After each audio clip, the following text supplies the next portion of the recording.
As you all know, today we are living in a world where we have forgotten ourselves, firstly, being humans.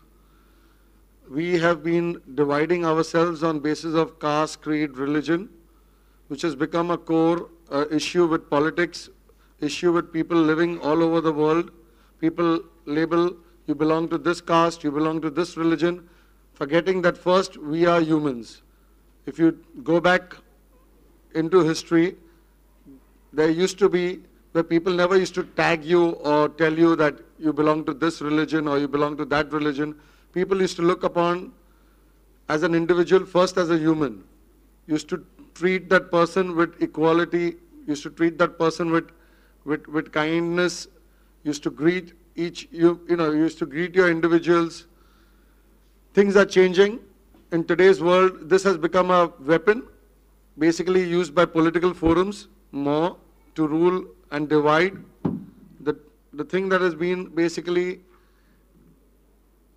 which most of the political party, may it be the Congress, may it be the BJP, may it be the NDA-run government, religion has become a very sensitive issue. Whether it be riots, you use that as a basis for a riot, but not forgetting that first we are humans. So basically, the whole idea of meeting today is to first remember that we individual are first humans, then Indians, and then maybe a Parsi, Sikh, Isai, Hindu, Muslim, an Anglo-Indian, whatever may be the thing, So basically, I'll leave it to the remaining people on the panel to start discussing. Thank you, sir.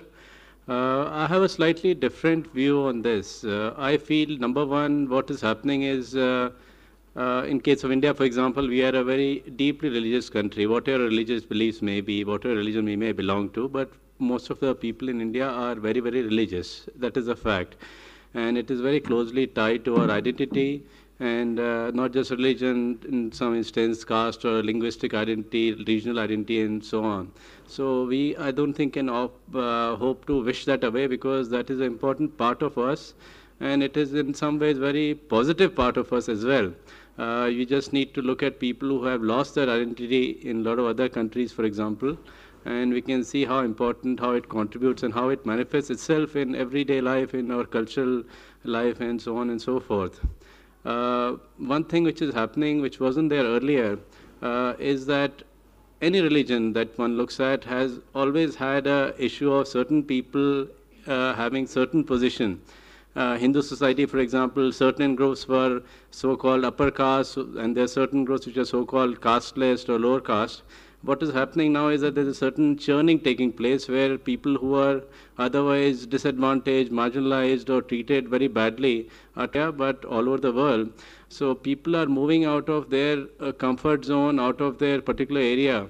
For example, Arabs may have occupied a certain part of Arabia, but today they would be in Europe. And obviously there's going to be a lot of clashes taking place, which we are seeing, whether in a sort of more violent manner or in a non-violent manner, or just a lot of prejudices and things like that. So all this thing, conflict of any kind, which is taking place, and this kind of contest and competitiveness, that is bound to occur, and that is a fact of life, and that is going to get more and more, I think, active. We need to find a way simply of making this whole process more tolerant and more sort of accommodating, and more, not manifesting itself in riots and prejudice and all kinds of negative things that we are looking at. How does one do that? I think one of the problems that we find in India is that, you have so-called fundamentalist and you have the so-called secularist, and most of us, I think, we see ourselves as secular people. Interestingly, what is happening in India, if you look at it, the most secular are people who themselves have very little place for their own religion in their lives. You can see individually, you can see collectively, which is the political party which is the most secular party. Well, it's the Communist Party, and they don't have much space for religion, and it is with individuals also. You find people have no idea at all about their traditions. So obviously that is not a very good model from the larger perspective, because you are writing off a very important part of your culture and other things to become so-called secularists.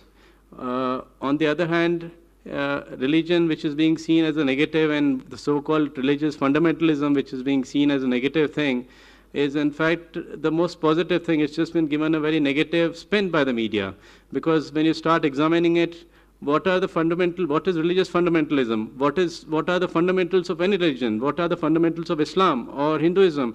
It is always about peace, tolerance, and things like that. So, in my opinion, a genuine fundamentalist is the person who is the most compassionate and who is the most kind-hearted person, you know. So, it is really what has happened. We have no idea about our own traditions. For example, you know, everybody, you know, typically we see in Delhi, for example, you know, you have the time Eid comes and, you know, or the Ramzan month comes and all political parties, they're organizing this iftar parties and stuff like that. And which is, in my opinion, you know, supposedly a very secular kind of thing, but in my opinion, it's a very, very ridiculous idea. Why? Because you know, you have a lot of religions and you have a lot of festivities, but we seem to be doing it only for one religion, which is obviously going to upset other people. Second thing, you know, if you talk to any Muslim scholar, for example, they'll tell you this whole concept behind the month of Ramadan is that you are fasting. And why are you doing that? So that you are able to understand what the poorest person, the hungry person, you know, empathize with the needy people of your society. Now, none of our politicians are doing that part, but they are, of course, grabbing all the food and beverage, everything else in the iftar party and all of that. So, you know, this kind of twisted nonsense which goes on, that needs to be removed. And we need to not look at other religions, we need to look at our own tradition. Each of us are coming from a certain tradition. We have to find the humanism in there and find the core idea there, which we seem to be lacking, instead of trying to just abandon all of that and hope that this is a wrong baggage to carry, and if we leave all of that behind, we'll be all okay as a person or as a society. Thank you. Before I start, I should introduce myself. I work in rural areas. Very rarely I come to Bhubaneswar or Delhi or Bangalore and some places. And whatever I speak is my knowledge which I get from those people and the tribal people, and try to match it with the intelligent and very wise people whom I hear in the cities and metropolitan cities. We are discussing about religion. I am talking of one tribe in Keonjhar district of Odisha, where Mittal is in conflict with the local people for his iron ores they are registering. That is the district. I have been working with the Juangs for a number of years. I keep visiting them. You would be stunned to find when a Juang comes away from his jungle and comes to the roadside and somebody asks him, "Who are you?" He says, "I am Juang." "Where from are you coming?" "Juang Peed." "Where do you live?"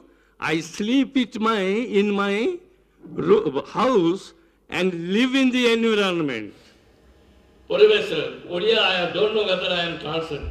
You know what it means in Juang means in their own language is man.